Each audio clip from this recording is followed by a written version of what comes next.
খুব কম বয়সৰ পৰাই মই কাম কৰিবলৈ আৰম্ভ কৰিছিলোঁ। এদিন মোৰ অফিচৰ ছাৰে ছুটীৰ পাছত বিশেষ প্ৰশিক্ষণৰ কথা ক'লে আৰু মোক লগত লৈ হোটেল এখনলৈ লৈ গ'ল।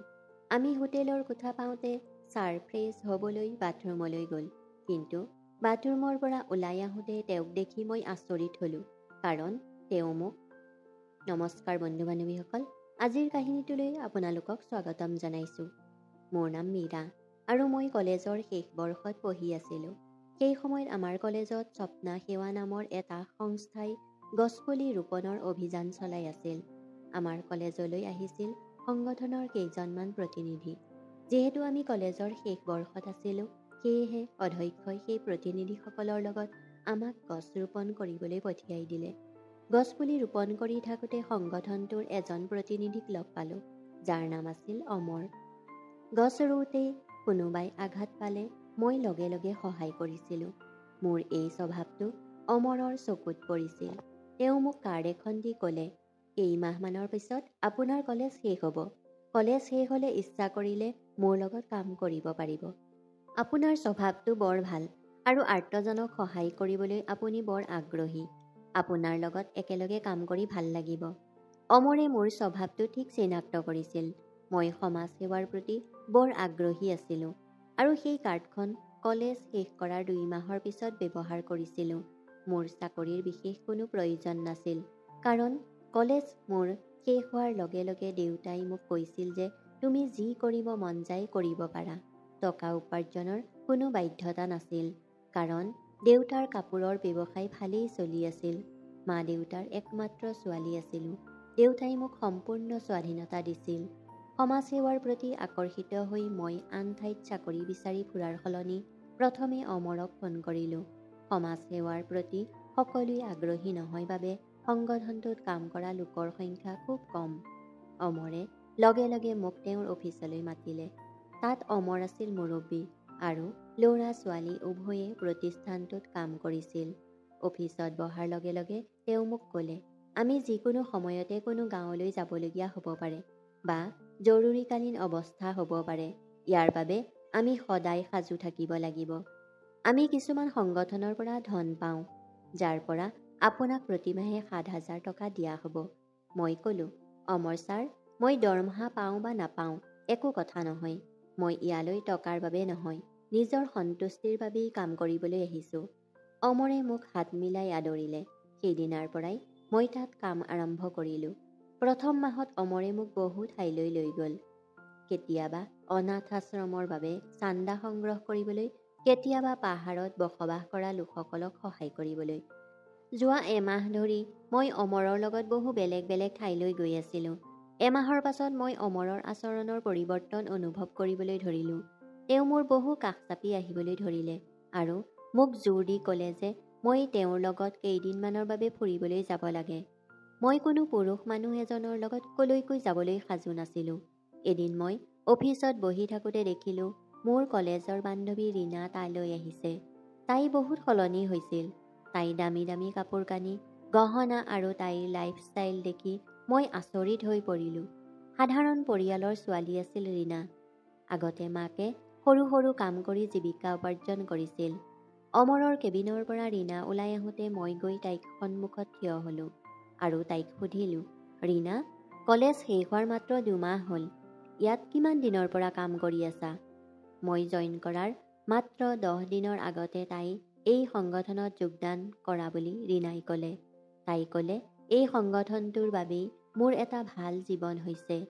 ইয়াত কাম কৰাৰ পিছৰে পৰা মই ভাল টকা উপাৰ্জন কৰি আহিছোঁ। মোক দেখি তুমি নিশ্চয় বুজি পাইছা।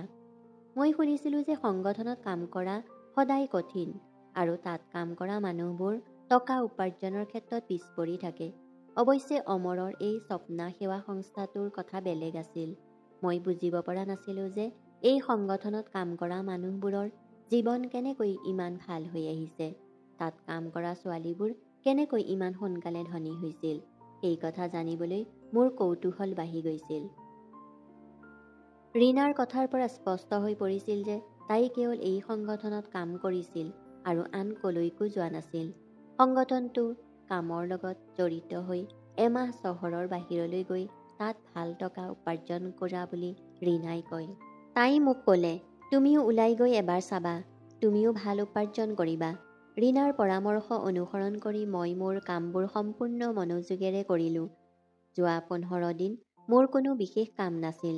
প্ৰতিদিনে কোনোবা নহয় কোনোবা এজন ব্যক্তিয়ে সংগঠন কামৰ বাবে আহিছিল। অমৰ ছাৰে সিহঁতৰ লগত কোনোবা ছোৱালীক পঠাইছিল। মোৰ কাম নাছিল আৰু গোটেই দিনটো এনেয়ে বহি আছিলোঁ। এদিন মই অমৰ ছাৰক প্ৰশ্ন কৰিবলৈ ধৰিলোঁ। মই ক'লোঁ, ছাৰ, যোৱা 15 দিন ধৰি মই এনেয়ে বহি আছোঁ, কিয় আপুনি মোক কোনো কাম নিদিয়ে? কিছুমান ছোৱালীয়ে বাৰে বাৰে কাম পাইছে, মই ইয়াত একো কাম নকৰাকৈ বহি আছোঁ। মোকো ক'ৰবালৈ পঠিয়ালে ভাল হ'ব। যদি মোক কোনো কাম নিদিয়ে তেন্তে মই এই প্ৰতিষ্ঠানটো এৰিব লাগিব। তেতিয়া অমৰ ছাৰে মোৰ কান্ধত ধৰি তেওঁৰ কেবিনলৈ লৈ গ'ল। কেবিনত সোমোৱাৰ লগে লগে মোক চকীখনত বহিবলৈ দিলে আৰু নিজে টেবুলত বহিল।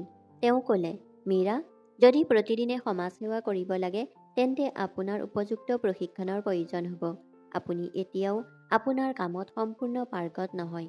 সঁচাকৈ যদি আপোনাৰ কাম কৰিবলৈ মন যায় আৰু টকা উপাৰ্জন কৰিব বিচাৰে তেন্তে মোৰ পৰা ট্ৰেইনিং ল'ব লাগিব। মই তেওঁৰ কথাত মান্তি হ'লোঁ। তেওঁ ক'লে, ঠিক আছে, আজি সন্ধিয়া ঘৰলৈ নাযাব আৰু মোৰ লগত আহিব। অফিচ শেষ হোৱাৰ পাছত মই ঘৰলৈ যোৱাতকৈ অমৰ ছাৰৰ লগত যাম বুলি থিৰাং কৰিলোঁ। তেওঁ ক'লে, আমি ক'লৈ যাব লাগে মই পিছত ক'ম। মই ঘৰত ক'লোঁ যে ঘৰলৈ অহাত পলম হ'ব, যাতে মায়ে বাৰে বাৰে ফোন নকৰে। আমি গৈ থাকোঁতে বাটত তেওঁ বহু দুখীয়া জুপুৰি দেখুৱাইছিল যদিও কিন্তু অৱশেষত আমি এখন হোটেল পালোগৈ। হোটেল পোৱাৰ লগে লগে অমৰ ছাৰক সুধিলোঁ যে ইয়াত আমাক সমাজ সেৱাৰ কি প্ৰশিক্ষণ দিয়া হ'ব।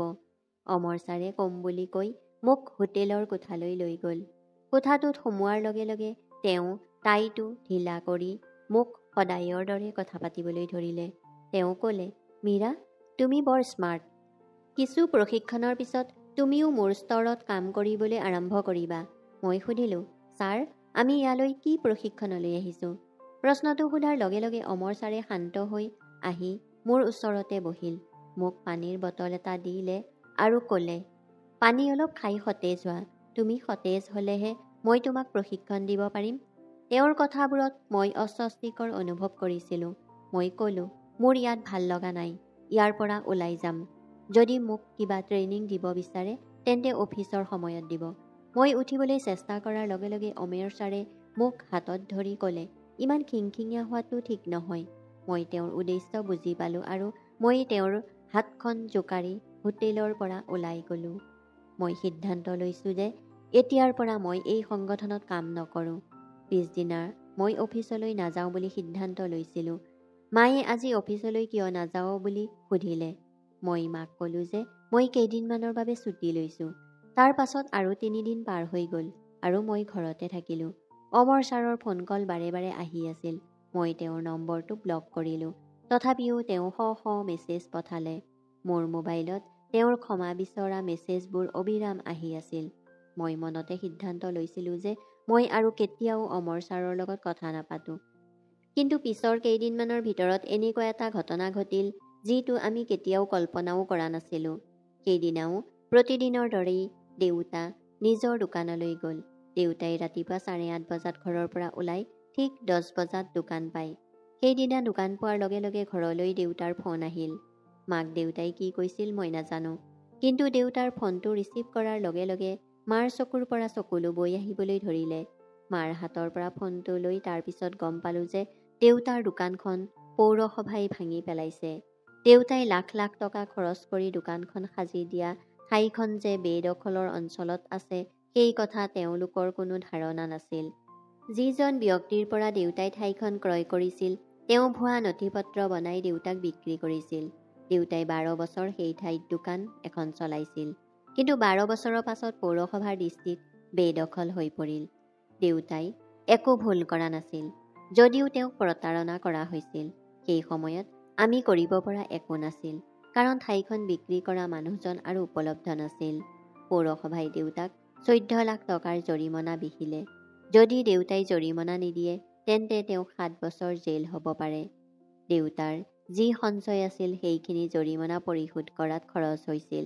হঠাৎ আমাৰ ওপৰত পৰি গ'ল দুখৰ পাহাৰ। কিছুদিন পাৰ হৈ গ'ল। ঘৰখনত এক অদ্ভুত নিস্তব্ধতা। মা আৰু দেউতাই তেওঁলোকৰ খাদ্যও সুখেৰে খোৱা নাছিল। মা দেউতাই কোৱা কথাবোৰ শুনিলোঁ। মায়ে দেউতাক কৈছিল যে আমাৰ ল'ৰা এটা হ'লে এই কঠিন সময়ত টকা উপাৰ্জনৰ কিবা এটা উপায় উলিয়ালেহেঁতেন আৰু আমাক সহায় কৰিলেহেঁতেন, এই সমস্যাৰ পৰা উলিয়াই আনিলেহেঁতেন। কিন্তু ঈশ্বৰে আমাক মাত্ৰ এটা সন্তান দিলে আৰু সেইটো এজনী কন্যা। মায়ে অনুভৱ কৰিছিল যে আমাৰ ছোৱালীজনীয়ে সোনকালে একো কৰিব নোৱাৰে। মাৰ কথা শুনি মই অনুভৱ কৰিলোঁ যে মোৰ মা দেউতাৰ মতে মোৰ কোনো কাম নাই। নিজকে বহুত হেয় জ্ঞান কৰিলোঁ। দেউতাৰ উপাৰ্জন ভাল আছিল, গতিকে কাম কৰাৰ প্ৰয়োজন অনুভৱ কৰা নাছিলোঁ। সেই নিশা মাৰ কথা শুনি মই মোৰ ৰুমলৈ গ'লোঁ। দুচকুৰে চকুলো ওলাই আহিল। মাৰ কথাত মা দেউতাৰ কাৰণে একো কৰিব পৰা নাই যেন অনুভৱ হ'ল। হঠাৎ মোৰ মোবাইলত অমৰ ছাৰৰ ফোন আহিল। মই ফোনটো তুলি লৈ কাইলৈ নিজেই স্বপ্না সেৱালৈ আহিম বুলি ক'লোঁ। পিছদিনা স্বপ্না সেৱা সংস্থা পালোগৈ। তালৈ গৈ ৰীনাক লগ পালোঁ। ৰীনাই তাইৰ এগৰাকী বান্ধৱীক সংগঠনটোত যোগদান কৰিবলৈ লৈ আহিছিল। তাইৰ জীৱনশৈলী সলনি হোৱা দেখি তাইৰ বান্ধৱীয়ে অনুপ্ৰাণিত হৈছিল। স্বপ্না সেৱাত কাম কৰাৰ পিছত ৰীনাৰ আৰ্থিক অৱস্থা বহুত ভাল হৈ গৈছিল। তাই মোক কৈছিল যে এতিয়া তাই নিজৰ ঘৰ কিনিবলৈ ওলাইছে। সেই সময়ত মই স্বপ্না সেৱালৈ আহিছিলোঁ সমাজকৰ্মী হিচাপে নহয়, টকা উপাৰ্জনৰ আশাত। মই অমৰ ছাৰৰ কেবিনলৈ গ'লোঁ। মোক দেখি অমৰ ছাৰে মোৰ ওচৰত ক্ষমা খুজিবলৈ ধৰিলে। মই ক'লোঁ, আপুনি মোৰ ওচৰত ক্ষমা বিচৰাৰ প্ৰয়োজন নাই। তাত কি হৈছিল মই পাহৰি গৈছোঁ। আপুনি কওকচোন, ৰীনা আৰু আন ছোৱালীবোৰে ইয়াৰ পৰা কেনেকৈ টকা উপাৰ্জন কৰে? আজি মই টকা উপাৰ্জনৰ আশাত ইয়ালৈ আহিছোঁ। অমৰ ছাৰে লাহেকৈ হাঁহি এটা মাৰি মোৰ মুখত হাত থৈ ক'লে, মীৰা, চিন্তা নকৰিবা। তুমি ইমানেই ধুনীয়া যে তুমি বেছি কষ্ট কৰাৰ প্ৰয়োজন নহ'ব। অহা 15 দিনত মই তোমাৰ জীৱনটো সলনি কৰিম। সেইদিনা সন্ধিয়া অমৰ ছাৰে মোক আগতে লৈ যোৱা হোটেলখনলৈ লৈ গ'ল। তাত উপস্থিত হোৱাৰ লগে লগে মোৰ লগত অশ্লীল কথা ক'বলৈ আৰম্ভ কৰিলে। তেওঁ কয়, এইটো তোমাৰ প্ৰশিক্ষণৰ প্ৰথম পৰ্যায়। যদি মোক আপ্লুত কৰিব পাৰা তেন্তে তুমি ধনী হ'বা। যদি মই তোমাৰ ওপৰত আপ্লুত হওঁ তেন্তে তোমাৰ এটা ভাল চাকৰি হ'ব। তুমি বহুত উপাৰ্জন কৰিবলৈ সক্ষম হ'বা। মই ওপৰৰ পৰা তললৈ অমৰ ছাৰৰ ফালে চালোঁ। তেওঁৰ বয়স 40 বছৰ আৰু মোতকৈ প্ৰায় 15ৰ পৰা 18 বছৰৰ ডাঙৰ আছিল। মই ক'লোঁ, ছাৰ, আপোনাৰ মোৰ বয়সৰ ছোৱালী নিশ্চয় আছে আৰু আপুনি মোৰ লগত এনেকৈ কথা পাতিছে। অমৰ ছাৰে উত্তৰ দিলে, মীৰা, তুমি নিজেই সিদ্ধান্ত ল'বা। তুমি টকা উপাৰ্জন কৰিব বিচাৰা নে ভাষণ দিব বিচাৰা? মোৰ বয়স বহুগুণে বৃদ্ধি কৰাৰ প্ৰয়োজন নাই। মই কোৱা কথাখিনি যদি বুজিছা তেন্তে ইয়াতেই থাকা, নহ'লে যাব পাৰা। মোৰ বাধ্যতা কথা ইতিমধ্যে অমৰ ছাৰক কৈছিলোঁ। মই ক'লোঁ, আপুনি মোক এনেকৈয়ে যাবলৈ নিদিব। মোৰ পৰা আপুনি কি আশা কৰিছে সেয়াও বুজি পাইছোঁ। কিন্তু এই মুহূৰ্তত মই সেইবোৰৰ বাবে সাজু হোৱা নাই। কিন্তু আজি নহ'লে কাইলৈ সেই সম্পৰ্ক আমাৰ মাজত নিশ্চয় গঢ় লৈ উঠিব। কিন্তু মনটোৱে মান্তি নোহোৱালৈকে আমি কথা পাতি কিছুদিন একেলগে সময় কটাব পাৰিম। মই কোৱা কথাখিনিত অমৰে ঠিকেই অনুভৱ কৰিলে। তেওঁ ক'লে, মীৰা, মই লগ পোৱা সকলো ছোৱালীতকৈ তুমি বহুত বেলেগ। তোমাৰ সৌন্দৰ্য আৰু বুদ্ধিমত্তা অনন্য। ইচ্ছা কৰিলে মই তোমাক বিয়া কৰাবলৈ সাজু। কিন্তু মই স্পষ্টকৈ কওঁ যে তুমি মোৰ দ্বিতীয় পত্নী হ'বা। সেই মানুহজনক বিয়া কৰাবলৈ মোৰ একেবাৰে ইচ্ছা নাছিল। সেই সময়ত মোৰ মনত কেৱল মাৰ কথাবোৰহে দৌৰি আছিল। মাৰ মনত এটা ভুল ধাৰণা আছিল যে মই ছোৱালী, গতিকে মই একো কৰিব পৰা নাছিলোঁ। তেওঁৰ কথাই মোৰ আত্মসন্মানত পোনপটীয়াকৈ আঘাত দিলে। চকুৰ সন্মুখত কেৱল টকাহে উপঙি আছিল। এই টকাৰ বাবেই মই সেই বুঢ়াজনৰ লগত হোটেলৰ কোঠাত বহি আছিলোঁ। সেই মানুহজনে কেতিয়াবা মোৰ চুলিত আদৰ কৰি আছিল আৰু কেতিয়াবা মোৰ বহুত ওচৰলৈ আহিছিল। মই তেওঁক মোৰ সীমা অতিক্ৰম কৰিবলৈ নিদিলোঁ। প্ৰায় 3 ঘণ্টামান হোটেলৰ কোঠাত অমৰৰ লগত বহি থাকিলোঁ। 3 ঘণ্টা ধৰি মোৰ লগত প্ৰেমৰ কথা কৈ আছিল। মই তেওঁৰ কথাত একমত হৈ আছিলোঁ, কাৰণ তেওঁ কোৱা কথাবোৰত মোৰ একেবাৰেই আগ্ৰহ নাছিল। সেইদিনা মোৰ আগত প্ৰকাশ কৰা মৰমৰ কথাবোৰৰ বাবেই তেওঁ নিজেই মোক টকা দিছিল। কোনো কাম নকৰাকৈয়ে মোৰ হাতত 8,000 টকা আছিল। ঘৰ পোৱাৰ লগে লগে সেই 8,000 টকা নিৰাপদে মোৰ আলমাৰীত ৰাখিলোঁ। মই সিদ্ধান্ত লৈছিলোঁ যে ভাল পৰিমাণৰ টকা জমা কৰি মাৰ হাতত গতাই দিম। পিছদিনাও কামৰ অজুহাতত স্বপ্না সেৱালৈ গ'লোঁ। তাত উপস্থিত হোৱাৰ লগে লগে অমৰে মোক চিনেমা চাবলৈ লগত লৈ গ'ল। কেৱল এয়াই নহয়, তেওঁ মোক গোটেই দিনটো তেওঁৰ লগত ঘূৰাই ফুৰাইছিল। অলপ সময়ৰ ভিতৰতে 10 দিন পাৰ হৈ গ'ল। অমৰে মোক কেতিয়াবা 8,000 আৰু কেতিয়াবা 13,000 টকা দিছিল। যোৱা 10 দিনত মই অমৰৰ লগত বহুত ঘনিষ্ঠ হৈ পৰিছিলোঁ। এবাৰ তেওঁক এটা প্ৰশ্ন সুধিছিলোঁ, অমৰ, এতিয়া আমাৰ যি সম্পৰ্ক আছে, ৰীনাৰ দৰে ছোৱালীবোৰেও একেধৰণৰ কাম কৰি টকা উপাৰ্জন কৰে নেকি? অমৰে মোক সেই কথাৰ উত্তৰ নিদিলে। সি মাত্ৰ হাঁহি এটা মাৰিলে। সেইদিনা অমৰে মোক হোটেললৈ লৈ গ'ল। ৰুমত সোমোৱাৰ লগে লগে অমৰে মোক চুবলৈ ধৰিলে। মই ক'লো, এতিয়াও মোৰ মনটো সাজু হোৱা নাই। কিন্তু অমৰে মোৰ কথা শুনিবলৈ সাজু নাছিল। তেওঁ ক'লে, মীৰা, বহুত হ'ল। তোমাৰ লগত আড্ডা মাৰা মোৰ ইচ্ছা পূৰণ কৰিলোঁ। এতিয়া মোক বেছি জোকাব নালাগে। মই তোমাক যিমান বিচাৰা সিমান টকা দিম। অমৰে মোক নিৰ্দিষ্ট পৰিমাণ এটা ক'লে, 15 লাখ। সেই পৰিমাণৰ কথা শুনি খন্তেক সময়ৰ বাবে মই তেওঁৰ লগত সময় কটাবলৈ সাজু হ'লোঁ। যেতিয়া তেওঁ মোৰ অতি ওচৰলৈ আহিল, হঠাতে সকলো মোৰ বাবে ঘৃণনীয় যেন লাগিল। সেই সময়ত মোৰ মনত সেই নিৰ্দিষ্ট পৰিমাণ নাছিল। দেউতাৰ শিক্ষাৰ কথা মনত পৰিল। দেউতাই মোক সৰুৰে পৰাই সেই কথা শিকাইছিল, নিজৰ সততা কেতিয়াও ত্যাগ কৰিব নালাগে আৰু টকাৰ স্বাৰ্থত নিজৰ সন্মান হেৰুৱাই পেলাব নালাগে। দেউতাৰ কথা মনত পৰাৰ লগে লগে মই অমৰক মোৰ পৰা আঁতৰাই ঠেলি দিলোঁ। মোৰ পৰা আঁতৰি যাবলৈ সি সাজু নাছিল। মোৰ ইচ্ছাৰ বিৰুদ্ধে জোৰ জবৰদস্তি কৰিবলৈ চেষ্টা কৰিবলৈ ধৰিলে। মই অমৰৰ পৰা মুক্তি পাব লাগে। সেয়ে নাইনাক ফোন কৰিলোঁ। নাইনা মোৰ বান্ধৱী আছিল, যি এগৰাকী সাংবাদিক আছিল। অমৰে মোক অনা হোটেলখনৰ একেটা অঞ্চলতে নাইনা প্ৰায়ে থাকিছিল। সেই হোটেলখনত কিছু অবৈধ কাৰ্যকলাপ সংঘটিত হোৱাত সন্দেহ কৰে তাই। মই তাইক ফোন কৰাৰ লগে লগে অলপ সময়ৰ ভিতৰতে তাই তালৈ আহিল। তাই আহিয়েই সাংবাদিকতা আৰম্ভ কৰি টিভিত বাতৰি লাইভ দেখুৱাবলৈ আৰম্ভ কৰিলে। সেই অমৰৰ লগত মোকো টিভিত দেখা গ'ল। অমৰে স্বপ্না সেৱা সংস্থাৰ আঁৰত অবৈধ ব্যৱসায় কৰিছিল। কিছুমান ছোৱালীয়ে সেই কামটো স্ব-ইচ্ছাই কৰি আছিল, আনহাতে কিছুমানে কৰিবলৈ বাধ্য হৈছিল। অমৰৰ সকলো অবৈধ কাম ওলাই আহিছিল। যোৱা কেইদিনমানত মই অমৰৰ সকলো কথাই বুজি পাইছিলোঁ। সেই ঘৃণনীয় মানুহজনৰ সত্যতা মই সকলোৰে আগত প্ৰকাশ কৰিছিলোঁ। হয়তো সেই সময়ত মোৰ মা-দেউতাও মোক বাতৰিৰ লাইভত দেখিলে। অলপ সময়ৰ ভিতৰতে মা-দেউতাও তাত উপস্থিত হ'ল। দেউতাই মোৰ বাবে বৰ গৌৰৱ কৰিছিল। তেওঁ ক'লে, আজি মোৰ ছোৱালীয়ে মোক গৌৰৱৰে বুকু ফুলাই তুলিছে। মুকলি কেমেৰাৰ সন্মুখত প্ৰতাৰক মানুহৰ সঁচা কথা কৈছে। মই ক'লো, দেউতা, তুমি মোৰ সফলতাত সুখী, কিন্তু মা সুখী নহয়। কাৰণ মায়ে এতিয়াও অনুশোচনা কৰে যে মোৰ ছোৱালীৰ পৰিৱৰ্তে কিয় ল'ৰা সন্তান জন্ম নহ'ল। দেউতাই উত্তৰ দিলে, মোৰ ছোৱালীয়ে যি সাহস দেখুৱাইছে, চাগে ল'ৰা এটাইও কৰিব নোৱাৰিলেহেঁতেন। মোৰ ছোৱালীজনী মোৰ বাবে মোৰ ল'ৰাৰ দৰেই। মায়েও মোক লৈ গৌৰৱ কৰিছিল। মাৰ মৰমৰ লগতে দেউতাৰ মূল্যবোধো মোৰ মনত সোমাই পৰিছিল। টকাৰ বাবে নিজৰ সন্মান হেৰুৱাই পেলোৱাটো মোৰ দেউতাৰ শিক্ষা নাছিল। টকাৰ আগত মই মা-দেউতাৰ আত্মসন্মানক সৰ্বোচ্চ স্থানত ৰাখিছিলোঁ আৰু সেইবাবেই সমগ্ৰ চহৰখনতেই মোৰ বাবে হাত চাপৰি বজাইছিল। নিৰ্দেশনা, বন্ধু-বান্ধৱীসকল, টকা উপাৰ্জনৰ পথত কেতিয়াও ভুল আৰু অনৈতিক পদ্ধতিৰ আশ্ৰয় লোৱা উচিত নহয়। টকাৰ পিছত দৌৰি থাকোঁতে আমি আমাৰ মূল্যবোধ আৰু নীতি পাহৰি যোৱা উচিত নহয়।